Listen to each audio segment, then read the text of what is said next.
صفحہ number 183 183۔ Subject ہے ہمارا مدینہ کے یہود اور ان سے معاہدہ، سیرت النبی جلد اول۔ اردو زبان میں سرور عالم صلی اللہ علیہ وسلم کی سیرت پر جامع ترین کتاب سیرت النبی صلی اللہ علیہ وآلہ وسلم، علامہ شبلی نعمانی رحمۃ اللہ، علامہ سید سلیمان ندوی رحمۃ اللہ۔ بسم اللہ الرحمن الرحیم، الحمد للہ رب العالمین والصلاة والسلام علی رسول محمد وعلی آلہ واصحابہ اجمعین۔ مدینہ کے یہود اور ان سے معاہدہ۔ مورخین عرب کا بیان ہے کہ مدینہ کے یہود نسلاً یہودی تھے اور اس تقریب سے عرب میں آئے تھے کہ حضرت موسیٰ علیہ السلام نے ان کو عمالقہ کے مقابلہ کے لیے بھیجا تھا، لیکن تاریخی قرآن سے اس کی تصدیق نہیں ہوتی۔ یہود گو تمام دنیا میں پھیلے لیکن انہوں نے اپنے نام کہیں نہیں بدلے۔ آج بھی وہ جہاں ہیں اسرائیلی نام رکھتے ہیں، بخلاف اس کے عرب کے یہودیوں کے نام نذیر، کینکا، مرحب، حارس وغیرہ ہوتے تھے جو خالص عربی نام ہیں۔ یہود عموماً بزدل اور فلتبی ہوتے ہیں، چنانچہ حضرت موسیٰ علیہ السلام نے ان سے لڑنے کے لیے کہا تو بولے فَاذْهَبْ أَنْتَ وَرَبُّكَ فَقَاتِلَا إِنَّا هَاهُنَا قَاعِدُونَ، تم میں اپنے خدا کے جاؤ اور لڑو، ہم یہاں بیٹھے رہیں گے۔ یعنی تم بھی جاؤ اور تمہارا خدا بھی جائے اور دونوں لڑو۔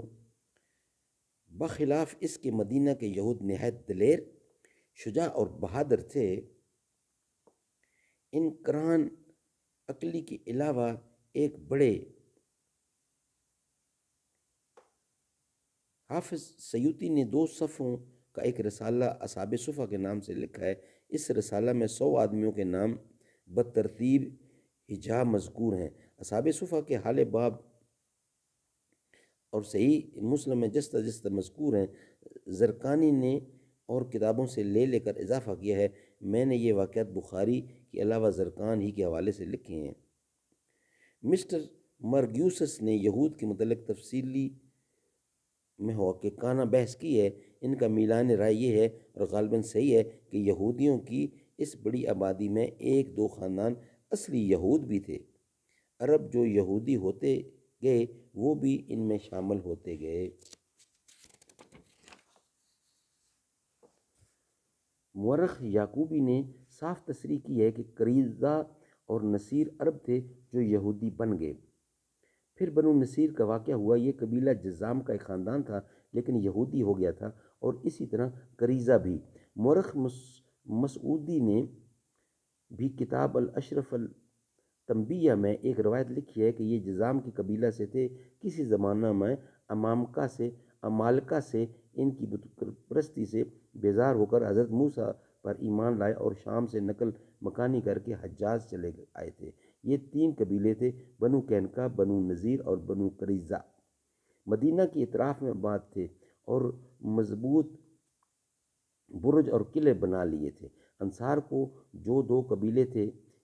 پاس جو 2 قبیلے تھے یعنی اوس اور خزرج، ان میں بہم جو اخیر معرکہ ہوا، جنگ بعاث، اس نے انصار کا زور بالکل توڑ دیا تھا۔ یہود اس مقصد کو ہمیشہ پیش نظر رکھتے تھے کہ انصار بہم کبھی متحد نہ ہونے پائیں۔ ان اسباب کی بنا پر جب حضرت صلی اللہ علیہ وسلم مدینہ تشریف لائے تو پہلا کام یہ تھا کہ مسلمان اور یہودیوں کے تعلقات واضح اور منضبط ہو جائیں۔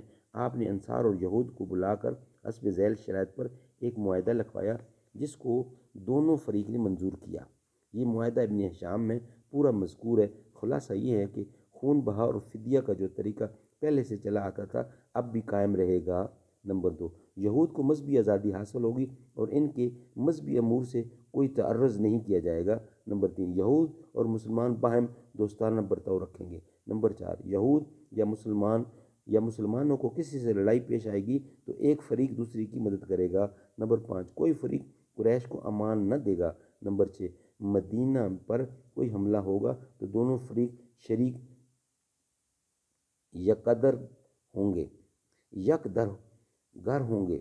نمبر 7، کسی دشمن سے اگر ایک فریق صلح کرے گا تو دوسرا بھی شریک صلح ہوگا، لیکن مذہبی لڑائی اس سے مستثنیٰ ہوگی۔ صدق اللہ العلی العظیم۔